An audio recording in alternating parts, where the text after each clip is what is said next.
कई करोड़ वर्ष पहले सत्य युग में ब्रह्मलोक में देवताओं की एक भव्य सभा चल रही थी।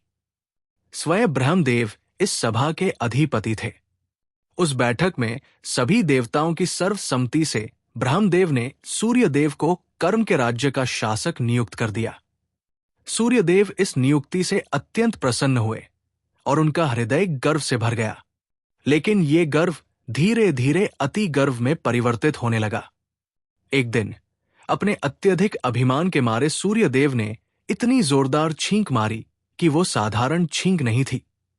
उसी छींक से एक प्रचंड शक्तिशाली दानव जन्म ले आया। सूर्यदेव ने आश्चर्य में देखा कि उन्हें इतनी जोरदार छींक क्यों आई, जबकि अन्य देवताओं को ऐसा अनुभव नहीं होता।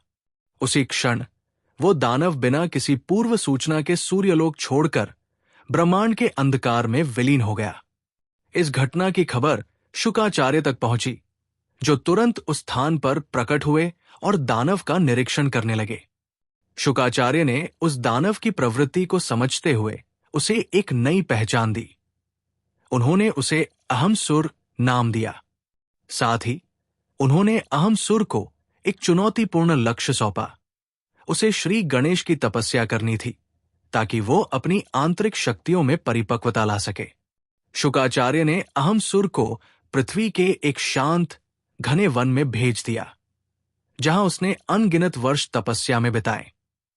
उसकी तपस्या इतनी तीव्र थी कि उसने अपना पूरा मन, तन और आत्मा श्री गणेश की भक्ति में लगा दी। परंतु वर्षों बीतने के बाद भी श्री गणेश की पूर्ण उपस्थिति अभी तक प्रकट नहीं हुई। सैकड़ों वर्षों की तपस्या के बाद लगभग 1000 वर्ष भी बीत गए। तब आखिरकार वो क्षण आया जब अहमसुर की तपस्या ने श्री गणेश का ध्यान आकर्षित किया। उस क्षण ने संपूर्ण ब्रह्मांड में नई आशा की किरण जगा दी। शुकाचार्य के निर्देशानुसार अहमसुर ने श्री गणेश से वरदान की कामना की। उन्होंने विनम्रता से ये प्रार्थना की कि उन्हें कभी भी किसी भी देव, गंधर्व, पशु या मनुष्य द्वारा पराजित न किया जाए और साथ ही अनंत शक्तियां प्रदान की जाए। श्री गणेश उनकी भक्ति से प्रसन्न होकर वरदान देते हुए ये शर्त रखी कि केवल स्वयं श्री गणेश ही उन्हें परास्त कर सकते हैं। इस वरदान के साथ अहमसुर का हृदय आनंद और गर्व से झूम उठा। वो खुशी में ताली बजाने लगे और वरदान की पुष्टि करते हुए अपनी शक्ति का अनुभव करने लगे।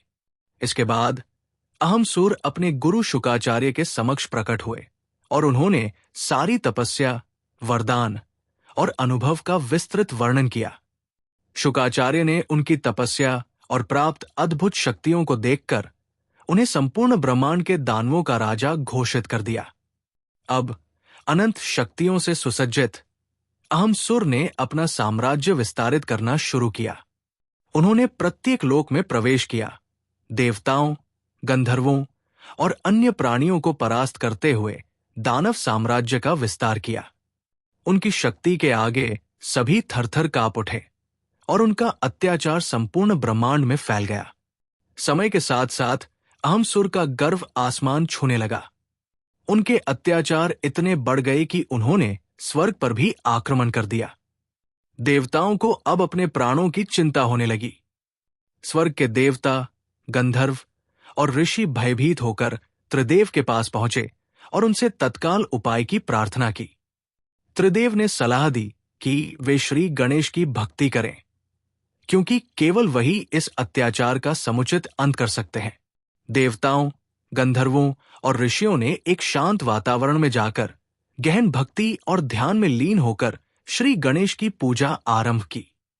वर्षों की कठोर एकाग्र भक्ति के पश्चात श्री गणेश प्रकट हुए। सभी ने श्री गणेश के समक्ष अभिमानसुर द्वारा किए गए अत्याचारों का पूरा विवरण बताया। शुरू में श्री गणेश ने समझाने का प्रयास किया कि अहंकार में वृद्धि से विनाश निश्चित है, परंतु जब अत्याचार में कोई परिवर्तन न आया तो उनमें गहरा क्रोध उमड़ पड़ा। उस क्षण श्री गणेश ने विकाल धूम्रकेतु का अवतार धारण किया और अंधेरे गर्भ को चीरते हुए तत्परता से कदम बढ़ाए। जैसे ही धूम्रकेतु अवतार प्रकट हुआ, संपूर्ण दानव लोक जैसे एक भूकंप के कारण कंपित हो उठे। अभिमानसुर, जो अब पूर्ण रूप से अत्याचारी बन चुके थे, ने तुरंत अपने संपूर्ण दानव सेना को धूम्रकेतु अवतार पर हमला करने का आदेश दिया।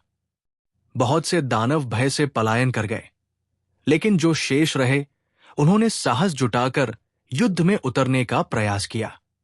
परंतु धूम्रकेतु अवतार का एक ही प्रहार इतना प्रचंड था कि अभिमानसुर की संपूर्ण दानव सेना कुछ ही क्षणों में राख में बदल गई।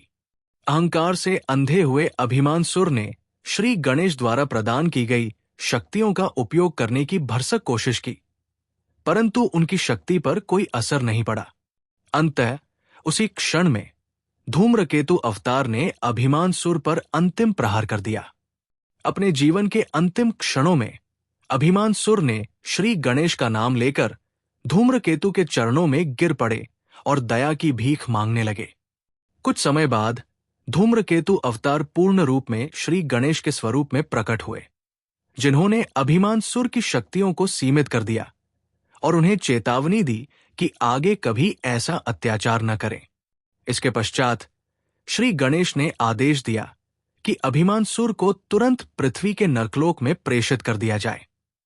अंत में अभिमानसुर ने श्री गणेश के आदेश का पालन करते हुए नरकलोक की ओर प्रस्थान कर लिया। इस घटना से संपूर्ण ब्रह्मांड अभिमानसुर के आतंक से मुक्त हो गया। देवता, गंधर्व, ऋषि और साधु संत सभी राहत की सांस लेते हुए प्रसन्नता में डूब गए। श्री गणेश ने सभी का आशीर्वाद लेकर कैलाश लौट आए और संपूर्ण ब्रह्मांड में शांति स्थापित हुई। यदि आपको यह विस्तृत कथा पसंद आई हो तो कृपया इसे लाइक करें, अपने विचार कमेंट में साझा करें और इस कथा को अपने मित्रों तथा परिवार के साथ अवश्य बांटें। हमारे साथ जुड़े और ऐसे ही प्रेरणादायक, धार्मिक और आध्यात्मिक कथाओं से अपना मनोबल बढ़ाएं।